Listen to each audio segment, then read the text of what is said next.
Tempting recipes and വ്ളോഗ്സിൻ്റെ പുതിയൊരു വീഡിയോയിലേക്ക് എല്ലാ കൂട്ടുകാർക്കും സ്വാഗതം. ഇന്നത്തേത് നല്ല ടേസ്റ്റി ആയിട്ടുള്ള പൈനാപ്പിൾ പുട്ടാണ്. കറി ഒന്നും ഇല്ലാതെ തന്നെ കഴിക്കാം. സ്കിപ്പ് ചെയ്യാതെ ഫുള്ള് കാണും. ഇഷ്ടപ്പെട്ടാൽ കൂടനെ നേരെ വീഡിയോയിലേക്ക് പോകാം.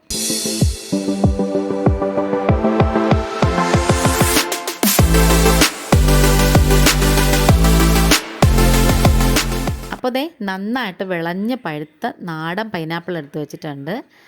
ഇതിന് നല്ലോണം പഴുത്ത പൈനാപ്പിളാണ് നല്ലത്, അല്ലെങ്കിൽ പുളിരസം വരെ. പിന്നെ ഈ നമ്മൾ അടർത്തി മാറ്റിയ ആ മണ്ടയില്ലേ, അത് നമുക്ക് നട്ടാൽ വളർന്നു വരെ. ഞാനിപ്പോൾ ഇത് ഫുള്ളും പൈനാപ്പിൾ എടുക്കുന്നില്ല, കുറച്ചേ എടുക്കുന്നുള്ളൂ. അതിങ്ങനെ കട്ട് ചെയ്ത് എടുക്കണം. നമ്മൾ എടുത്തതിന് ശേഷം ഇത് വൃത്തിയാക്കി എടുക്കുന്നത് ഭയങ്കര പാടാണ്. പൈനാപ്പിൾ കട്ട് ചെയ്യുന്നവർക്കറിയാം. അത് നല്ലോണം ചെത്തിക്കളഞ്ഞ് നല്ല വൃത്തിയായിട്ട് ക്ലീനായിട്ട് അതിൻ്റെ ആ മുള്ളു ഭാഗമൊക്കെ ചെത്തിക്കളഞ്ഞെടുക്കണം. പിന്നെ ചിലരൊക്കെ ഉണ്ടല്ലോ പറയും ഈ കൂഞ്ഞ് കഴിക്കരുതെന്ന്, നടുവിലെ കൂഞ്ഞ് കഴിക്കരുതെന്നൊക്കെയാണ് പറയുന്നത്. അപ്പോൾ ഞാനിവിടെ കഴിക്കാറുണ്ട് കേട്ടോ. എനിക്കങ്ങനെ പ്രത്യേകിച്ചൊന്നും തോന്നിയിട്ടില്ല. അത് ചിലർ പറയും കഴിക്കുമ്പോൾ ഉണ്ട് ചൊറിച്ചിൽ വരുമെന്ന്. പക്ഷെ അങ്ങനെ തോന്നിയിട്ടില്ല കേട്ടോ. നല്ല ടേസ്റ്റാണ് ഈ കുഞ്ഞിന്. അങ്ങനത്തെ ഇതിൻ്റെ തൊലിയൊക്കെ ദേ നമ്മൾ ചെത്തി മാറ്റി വെക്കുകയാണ്. കുറച്ച് ഭാഗം ഞാനങ്ങ് മാറ്റി വെച്ചിട്ടുണ്ട്. അത് നാളെ ഇച്ചിരി പുളിശ്ശേരിയോ ഒക്കെ വയ്ക്കാൻ വേണ്ടിയിട്ടാണ്. ഇനി ഇത് കഷ്ണങ്ങളായിട്ട് നമുക്കൊന്ന് കട്ട് ചെയ്തെടുക്കണം. ഇത് കട്ട് ചെയ്യുമ്പോൾ തന്നെ നല്ല മണമാണ്. പൈനാപ്പിൾ കട്ട് ചെയ്യുമ്പോൾ നല്ല മണമല്ലേ. ഇനി ഒരു 1.5 ടേബിൾ സ്പൂണോളം വെള്ളം ആ മിക്സിയുടെ ജാറിൽ ഒഴിച്ചു കൊടുക്കാം.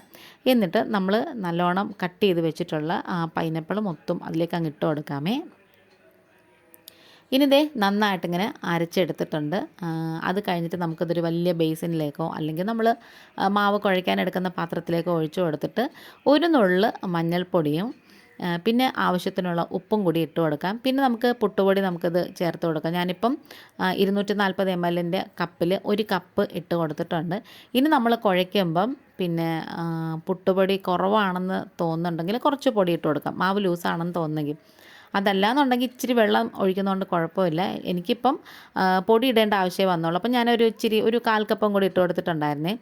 ഇനി നമുക്ക് പുട്ടൊക്കെ കുഴയ്ക്കുമ്പോൾ ഒരു പരുവം അറിയാലോ, ആ ഒരു രീതിയിൽ നമ്മൾ മിക്സ് ചെയ്തെടുക്കണം. ഇതിന് മുമ്പ് നമ്മൾ പാൽപ്പുട്ടിൻ്റെ വീഡിയോ ഇട്ടിട്ടുണ്ട്. അത് നല്ല ടേസ്റ്റാണ് കഴിക്കാൻ. കപ്പപ്പുട്ടിൻ്റെ വീഡിയോ ഇട്ടിട്ടുണ്ട്. അപ്പോൾ കാണാത്തവരുണ്ടെങ്കിൽ ഒന്ന് പോയി കാണണം. അന്ന് നമുക്ക് പുട്ടുകുറ്റിയിലേക്ക് തേങ്ങ ഇട്ട് കൊടുക്കാം. പിന്നെ അത് കഴിഞ്ഞിട്ട് മാവിട്ട് കൊടുക്കാം. ഇത് നമുക്ക് പറയാതെ തന്നെ എല്ലാവർക്കും അറിയാമല്ലോ, മാവും തേങ്ങയൊക്കെ ഇങ്ങനെ ലെയറായിട്ടാണ് നമ്മൾ ഇട്ട് കൊടുക്കുന്നത്. പിന്നെ ഈ വീഡിയോ കണ്ടുകൊണ്ടിരിക്കുന്ന സമയത്ത് ചാനൽ ഇഷ്ടപ്പെടുകയാണെന്നുണ്ടെങ്കിൽ ഒന്ന് സബ്സ്ക്രൈബ് ചെയ്ത് സപ്പോർട്ട് ചെയ്യണം. സബ്സ്ക്രൈബ് ചെയ്യുമ്പോൾ ഉണ്ടല്ലോ ആ ബെലൈക്കൺ ഒന്ന് പ്രസ് ചെയ്ത് കൊടുത്തിട്ട് അതിൽ ഓൾ എന്ന ഓപ്ഷനും കൂടി കൊടുക്കണേ. എങ്കിൽ മാത്രമേ ഞാനിടുന്ന വീഡിയോസൊക്കെ നോട്ടിഫിക്കേഷനായിട്ട് നിങ്ങൾക്ക് കിട്ടത്തുള്ളൂ.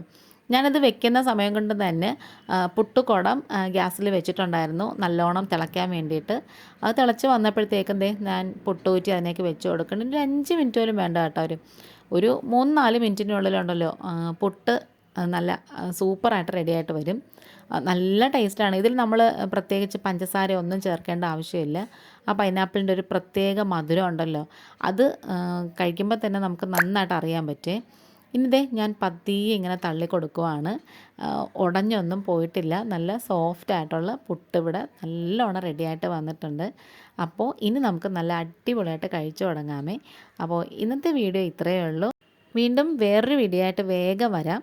Thanks for watching.